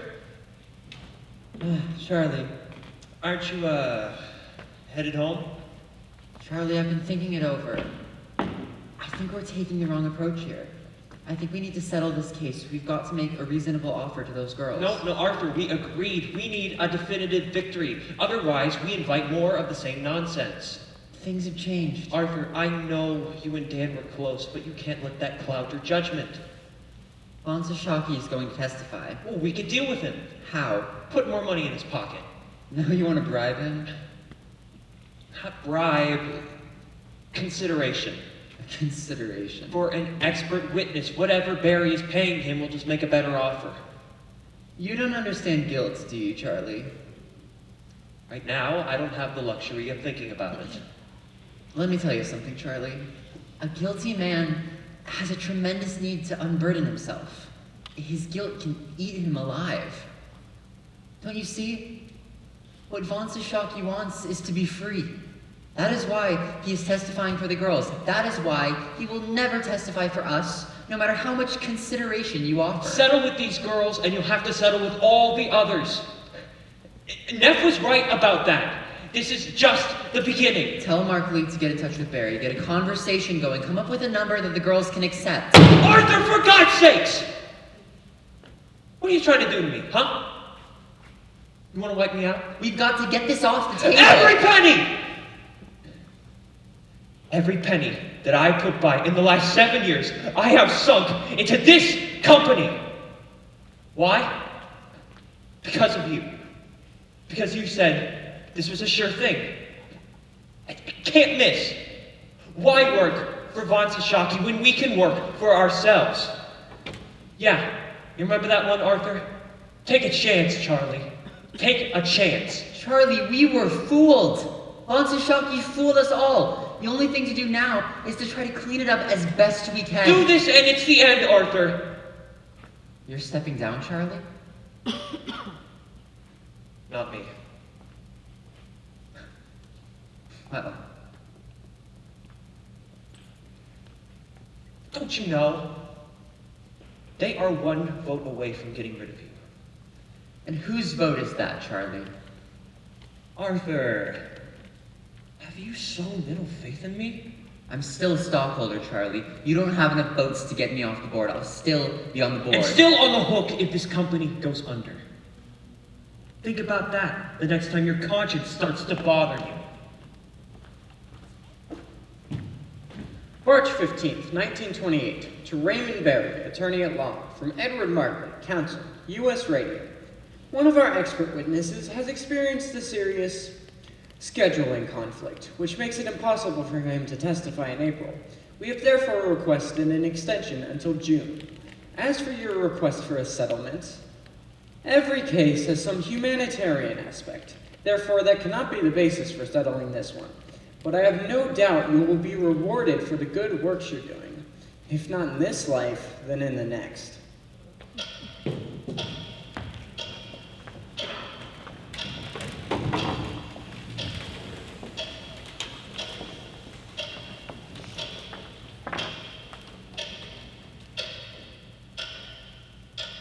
Tommy, please. Rise and shine. Madame Curie? Time to work. Oh, am I late? I set the alarms. We have 5,000 dollars before breakfast. Up, it's off the war effort. Please, I'm so tired. No complaining. Good soldiers don't complain. I'm dying. And who isn't? Get up, Grace. I agree. Get up, sleepyhead. You'll never make quota like this. This isn't fair. I'm only 26. I should be married by now. I should have children. My own home. We all have to make sacrifices sometimes. I know, I did. But why? Why do we have to make these sacrifices? It's all for science, Grace. Science, family. Every life is sacrificing something. Just think that you're choosing which. But I didn't choose. I didn't have a choice. Sure you did, Grace. Sure you did. Catherine, don't do that. Catherine. Oh, now look what you did, Grace. She's bleeding all over the tiles. I'm so sorry, Catherine. I guess I shouldn't have said anything. No problem. What's one more dead child, Peter? Huh? Grace?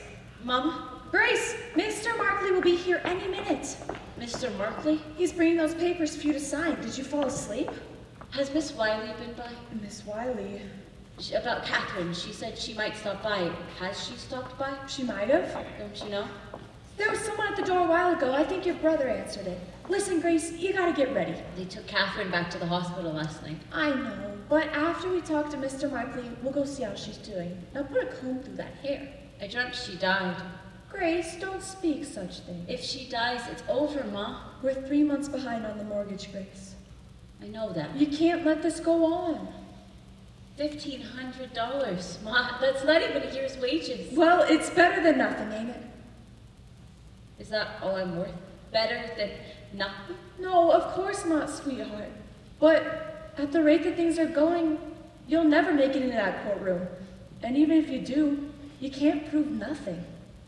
Mr. Barry thinks we can. Mr. Barry ain't paying the bills. There's the doctor and the bank and the Coleman.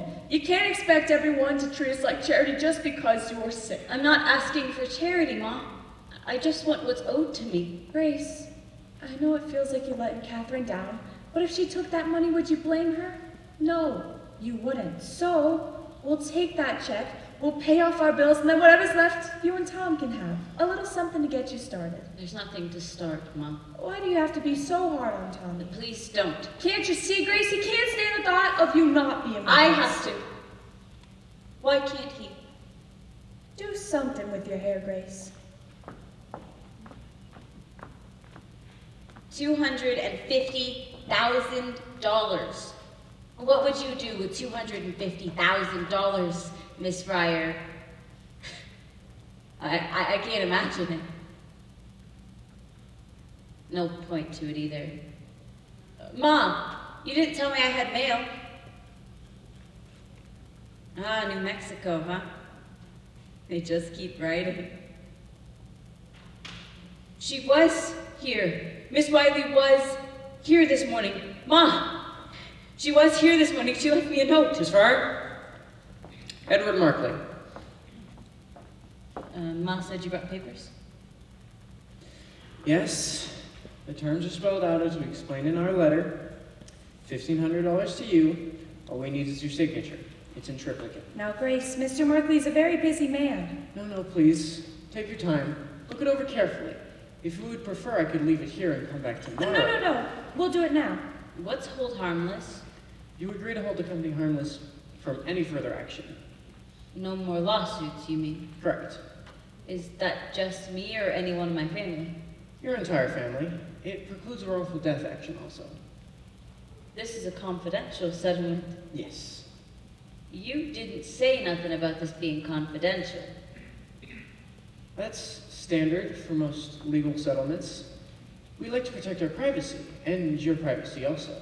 It cuts both ways. You agree to keep quiet about the terms of the settlement, and so do we. That seems fair. Need a pen?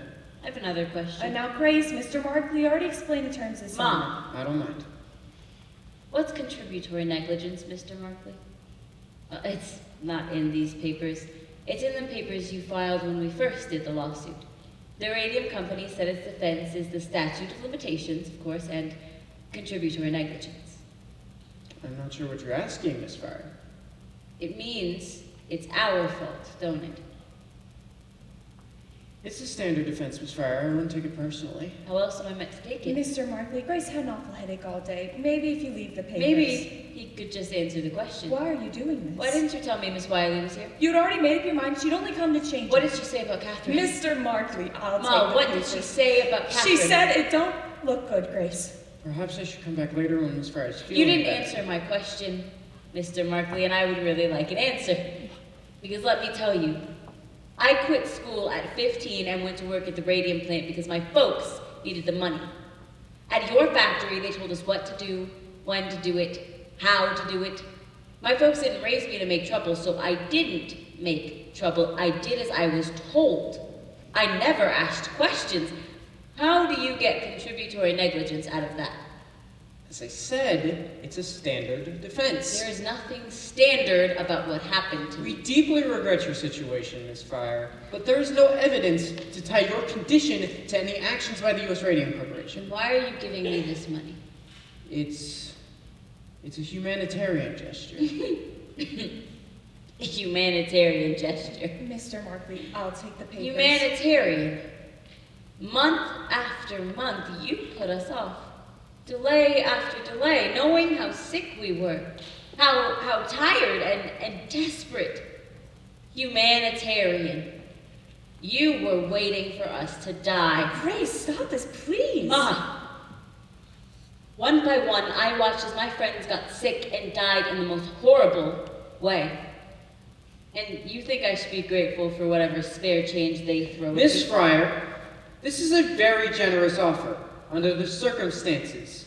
I would advise you to take it, because it won't be on the table for very long. What do you mean? If Miss Fryer does not sign the papers within 24 hours, we will be forced to withdraw our offer permanently. Grace! He's lying. I beg your pardon, Miss. You're telling me that if I don't sign these papers now, but I come back a week from now saying that I've changed my mind, you would still rather go to court. You'd rather some judge get a look at me and take your chances that I won't win off of sympathy alone. 24 hours, Mr. Markley? You're trying to bully me. Very well then, Miss Fryer. I'll take that as a no, and I'll see you in courts. Yes, you will. You will see me. Even if they have to carry me in there, you will see me. You and Mr. Rita both! You call that man that, Grace? I'm going to court, Mom. What are you trying to prove? You know you can't win. I want those people to look at me. I want them to look at me and explain how it's my fault that I got sick working in their factory. And what will that get you, Grace? What? Mom, all of my life, I have done what other people told me to do. I quit school because you said I should. I put that brush in my mouth because Mrs. McNeil said I should. I never said, please, can't I finish school? I never said I don't like the taste of the paint. I never argued, even though I knew, Ma, I knew something wasn't right. At night, I'd lie in bed, staring at my dress hanging on the back of the closet door, all aglow. My shoes on the floor, my hairbrush and comb on the dresser. So much light. Ma, so much light, and I never once questioned it. I never once asked. Don't you see? They knew I wouldn't. That's what they were counting on.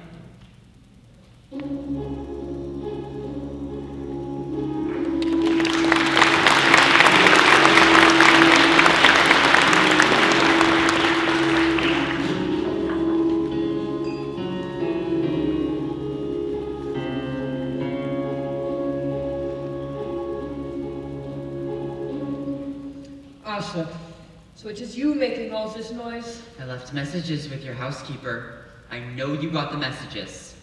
As we are no longer in business together, I thought it best not to respond. Is that what this is about? Perhaps a cup of tea will calm your nerves. You never told us the paint was dangerous. You never said a word about it, not to me, not to Dan. I didn't know. You didn't know. You invented the paint, and you didn't know? How can you lie like that? I didn't know until it was too late, Arthur. He should put you through that wall. Perhaps you should. But you will not. You will sit down, you will have some tea, you will calm yourself. I was never the technical man. You were the technical man. Yeah, I was the technical man. Sit down, Arthur. I sold watches, for God's sake. I was a salesman. A good one at that. Very good head for the business you have. Not such a good head for the science, but for the business, very smart. Always you could find ways to cut the cost without losing the quality. That's a gift, Arthur. So why don't you have some tea? What's the matter with your hands? Been that way for some time. What, have you been dipping them in ink? Dipping them in ink? How fond of a pretty story you are. Only it were ink. No. Dr. Marklin tells me it's a necrosis of the tissue. The cells, they are dying. This the dial painters, in the jar it started, the necrosis. This me, in the hands. I had no idea. No reason why you should. It's been a long time since I've seen you. How long? But I've known for a while. Miss Wiley, from the Consumers League, persuaded me to assist Dr. Martland in testing the dial painters for radium exposure. There aren't that many people around, you know, who can measure that sort of thing. So she came to me, knowing I had the equipment and, of course, the skill. I didn't want to believe her either, Arthur. I didn't want to believe the girls could get sick from working with my paint. I wanted to show her that it was a mistake. So I agreed to help. Dr. Markland and I conducted expired air tests on the girls. It was then that I found out. When my own breath registered radioactive, then my fingers, they began to turn black. Now, you wish to have words with me? I'm sorry. Well, perhaps now you should make an appointment yourself with Dr. Martland. Me? What for? Arthur, you did not notice the glowing dust on your shoes when you went home at night. How could I miss it? It tracked all over the house. You can be sure a good deal of it is now in your lungs. Look familiar? It's our promotional piece. An excellent promotion. How many new sales did that book account for? I didn't track it exactly. I like to think it helped our medical market quite a bit. Page 96. What? Open it. The last chapter. Read it to me. The last chapter. Radium. Dangerous effects. Dangerous effects. And how many articles do you have listed there? 10? 15? 18, it looks like. And how far back do they go, these articles? I don't know. Look at it. The first one. There. What is the date? 1906. 1906. Now let me see. When you go to court, you plan to testify that you had no idea the radium was dangerous. How do you plan to do that, Arthur? When your own book says that it was. How can you claim that you did not know? I never really read it. What's that? I never really read it. I hired a man to put it together. I just glanced at the galleys. I never read the book.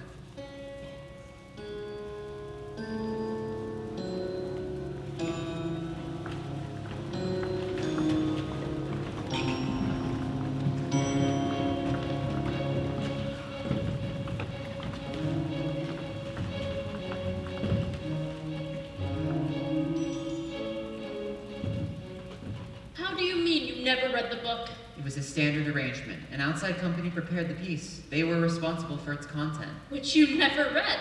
I think you will find, Mr. Barry, that very few company presidents read their own promotions word for word. It has your name on it. You authorized the book's release, and you had final approval of its contents. Mr. Lee was responsible for our promotional efforts at the time. I entrusted those activities to him.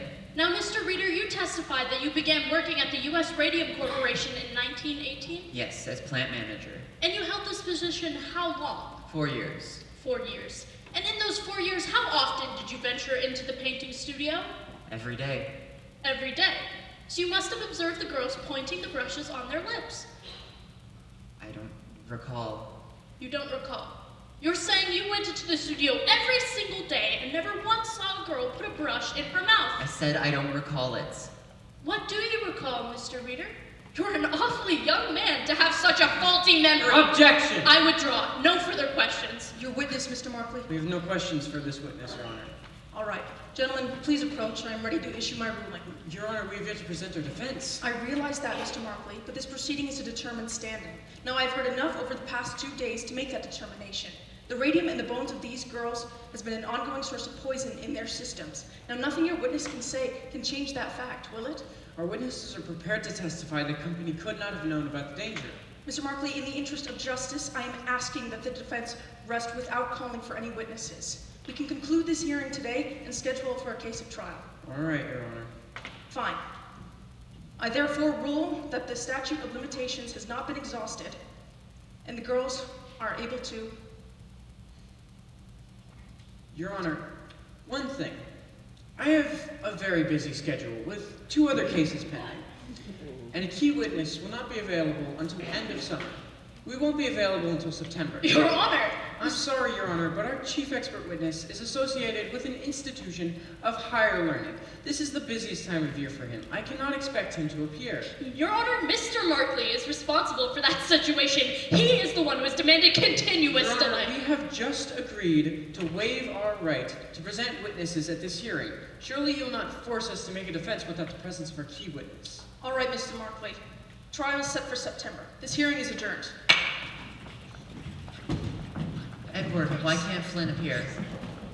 He's going to Europe. Europe? He's known about this for months. Why would he... Oh. Very clever, Edward. And how long do you plan to keep this up? As long as necessary. Mr. Markley. Mr. Barry, congratulations. I never thought the court would go for it. You know those girls can't wait. One of them is so sick she can't even appear in court. Our client has a right to make his defense. We will not wait. I promise you that. One way or another, we will find room on the docket, and your expert witness be damned. That girl is still staring at me. I wouldn't worry about it. She thinks it's personal, that I planned this somehow. How do I make her understand that I didn't want this to happen? You don't make her understand. You don't talk to her. She looks like death, Edward. They all look like death, Arthur.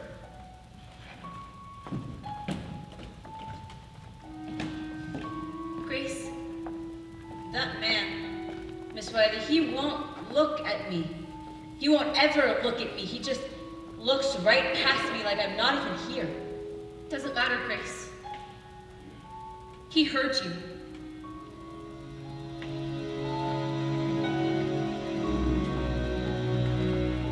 June 4th, 1928. Nancy Jane Harlan here for the New York Graphic. Jack Youngwood for the Ledger. Raymond Barry seeks trial date for early summer. As U.S. Radium Corporation announces a settlement. A settlement? $10,000 cash for each girl, and $12 a week for life. $12 a week? Read all about it in the Ledger, your first source for news. The company also agrees to pay the medical expenses of each girl for the remainder of her life. And the girls have agreed to a periodic examination by a panel of physicians yet to be appointed. Questions? What led to the settlement? Is it an admission of responsibility? What about other pending cases? Oh, it was purely for humanitarian reasons that the U.S. Radium Corporation agreed to settle. We admit no liability whatsoever. Where does the company go from here? The U.S. Radium Corporation is pleased to have brought these lengthy litigations to a close and looks forward for many years to serving its customers and its community. And that's C.B. Lee, President. Catherine Wiley of the New Jersey's Consumer League. Our press statement. Were you pleased with the outcomes, Wiley? Finally, these poor girls received some compensation for their suffering. But more importantly, The issue of radium poisoning has been brought to public awareness. Thanks, Miss Wiley. The spelling, by the way, is Catherine with a K and Wiley with one L. Well, Edward, it looks like we're back in business. What's your game plan? Didn't I tell you? I got a buyer for the tailings that have been piling up behind the building on Alden Street. Oh? Some contractor in Montclair needs a little infill. That's perfect.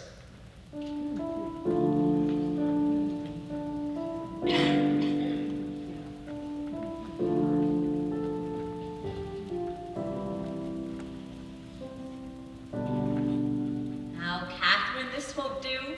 We can't see your name. That's better. Well, Catherine, I brought my watercolors today. Such a beautiful day, too. The trees are starting to turn, and it's warm. Maybe too warm for a sweater, but there's not much of a breeze, so it's a fine day to paint. Thought I might find you up here. You were right. Quiet here. Yep. Well, I suppose if you wanted to rest in peace, this would be the place to do it. I guess it is. What do you call that? Watercolors. I'm still a little weak at landscapes, though. No, Grace, it's nice. First thing I bought with my settlement money was some paints. Got some oils, too. Big spender. Then I bought a car. I didn't know you could drive. I can't. My brother's gonna teach me. He drove me up here today. Grace, if you wanted to learn how to drive, I'd teach you. You got other things to do now, Tommy. You know about that. Orange isn't that big. Grace, I wanted to tell you myself. That's why I came looking for you. It's all right. I'm happy for you. For both of you. No hard feelings? You think I got time for that? I'm glad things worked out for you, Grace. I mean, are you happy? You don't think you backed down too soon? We didn't back down. They backed down.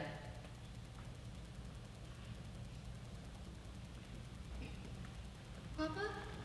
It was over here. Oh, not this again. This is where I saw her that last time. This is morbid, Papa. I stood there for a long time. She didn't see me at first, but then something made her look up. Oh, my. No wonder Mama won't come for drives with you anymore. This is how you spend your Sundays. I saw her looking at me and I looked away. It's just like at the courthouse that day. He can't bring himself to look at me. You need to find another hobby. Retirement isn't good for you. My heart started pounding, Harriet. I never knew what I would say to her if I had the chance. And then suddenly there she was. And I had the chance. So, what did you say? I couldn't bring myself to speak. It's as if he's afraid to look at me. I had my chance and I couldn't speak. He's afraid of me. Well, Papa, that was years ago. Why don't you just forget about it? It's not like it was your fault. Nobody knew about things like that then. Science just wasn't as advanced the way it is now. I think back on those days, and I try to think how could it have happened. I remember so clearly climbing up the steps to the studio at Alden Street, and at the top of the steps, those wide, high windows and that slant of lights, the way it hit the floor, the way the floor creaks under my feet, and the smell of the place, chalky, like an old schoolroom. And all those girls, schoolgirls, really, all bent to the task in their plain green smocks and their delicate little hands moving so quickly. No man could work the way those girls did. So careful, so fast. Those brushes flying from the dials to the paint, to the dials to their lips. Try as I might, Harriet. Try as I might, I cannot remember their faces. I never saw their faces.